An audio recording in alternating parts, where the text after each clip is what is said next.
You want to take this outside? Well, all right then.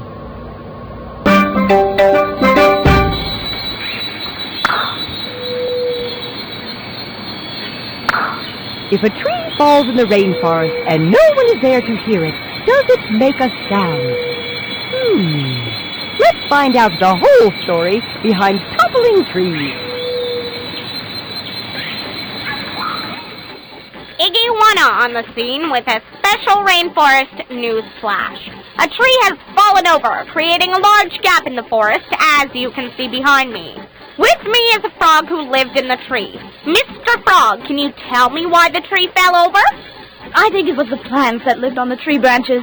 Every tree has thousands of them, but sooner or later they're just too much, and oopsie-daisy, down goes the tree. To tell you the truth, if it wasn't for all the vines tying this tree to all the other trees, we would have fallen over long ago. There you have it. The tree fell over because there were too many plants living on it. As you see here already, new plants are rushing to fill up the space where the old tree stood just hours ago. Here's one, a young Sacropia tree. Excuse me, do you have a moment? No time to talk, man. I gotta grow. Excuse me? I gotta grow. I gotta grow taller, faster than those other trees around me. The first tree that hits the canopy gets to crowd out all the others and become a full-size tree. The rest? Who cares? Remember, it's a jungle out there. And now for an update on the silt-rooted palm trapped under the fallen tree. How is that silt root doing? Don't worry about me. Worry about those poor frogs and lizards and insects and monkeys and sloths that lost their home in the tree. This is no problem for me. Watch. There we go. Now, just a little farther. There. See, I'll be just fine. That's great. But for you, monkeys and sloths, what now? Time for another tree, I guess. In a few years, this area will be as good as new. But for now, there are other trees in the forest. Yes, folks, you heard it here first. There are other trees in the forest. We now return you to your regularly scheduled rainforest activities.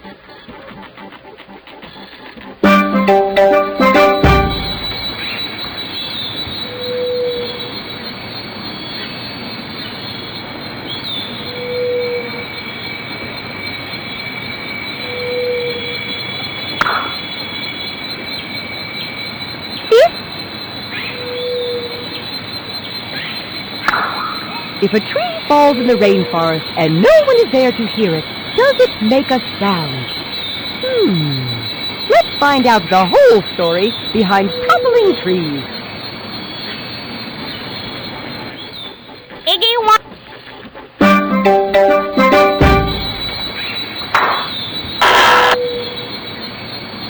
Some of the Hamelia's guests aren't so neat. Take this coati, please. With his big claws and long snout, he'll tear up dirt, rotten wood. This piper's piping up to tell us something.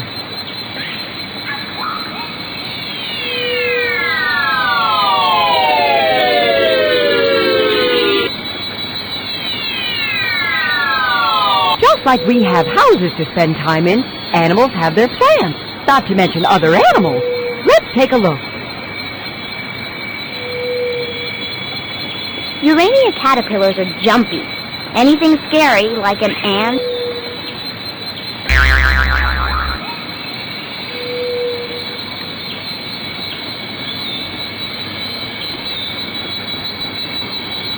yippee!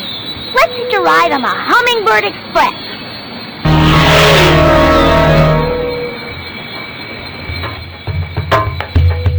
If you're a blind mite the size of a pinhead, how do you get from the flower you live in to another one more than a mile away?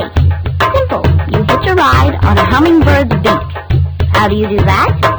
There's the tricky part. A mite has to jump at just the right angle to make it into a hummingbird's nose. Use the up and down arrow keys to position your mite, and then press the space car to launch it.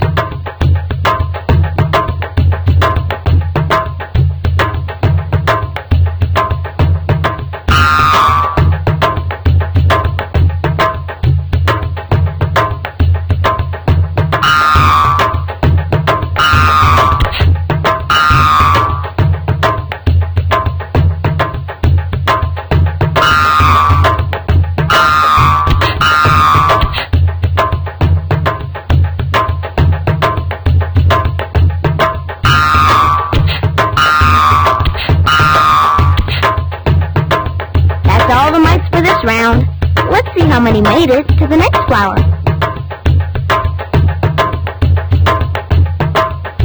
Look at all these mites that made the trip.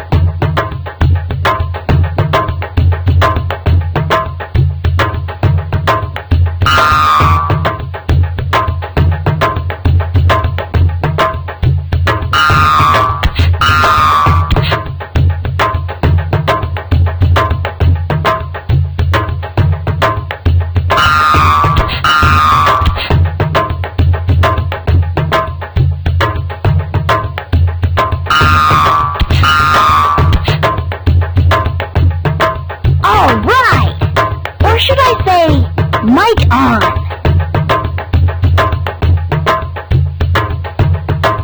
Look at all these mites that made the trip!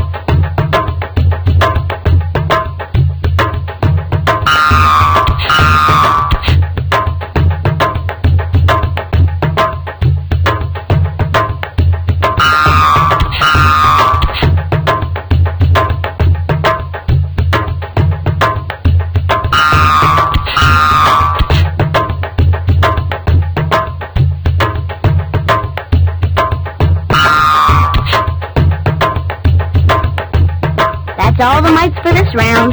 Let's see how many made it to the next flower. Look at all these mites that made the trip.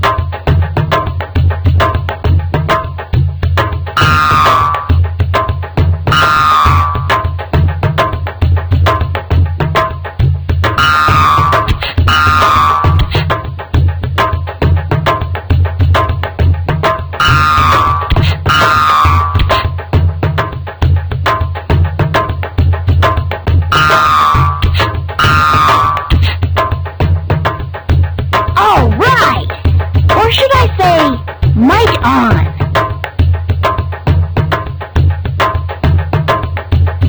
Look at all these mites that made the trip!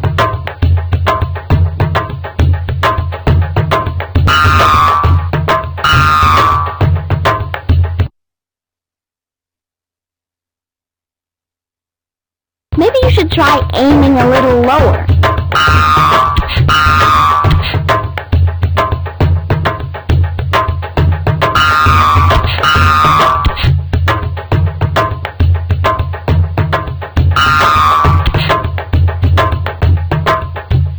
That's all the mites for this round.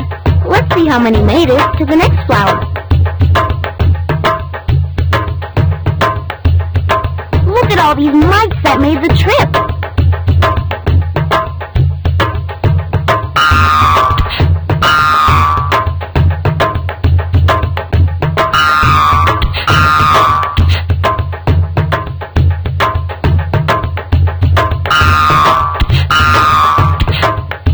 All right! Or should I say, mite on?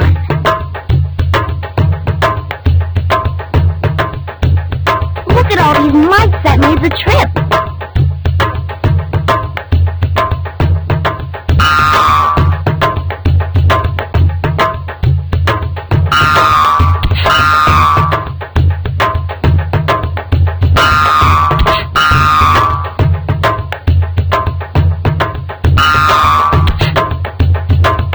That's all the mites for this round. Let's see how many made it to the next flower. Look at all these mites that made the trip.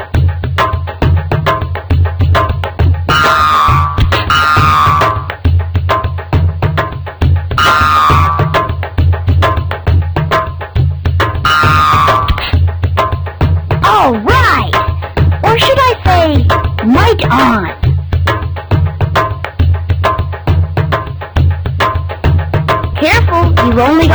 mites left.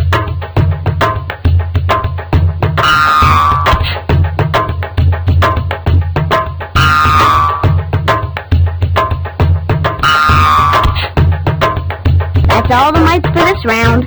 Let's see how many made it to the next flower. Careful, you've only got a few mites left.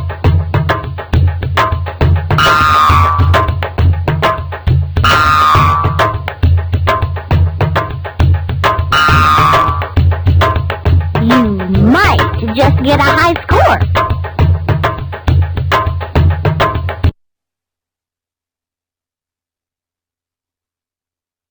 Goodbye. Don't forget to mite.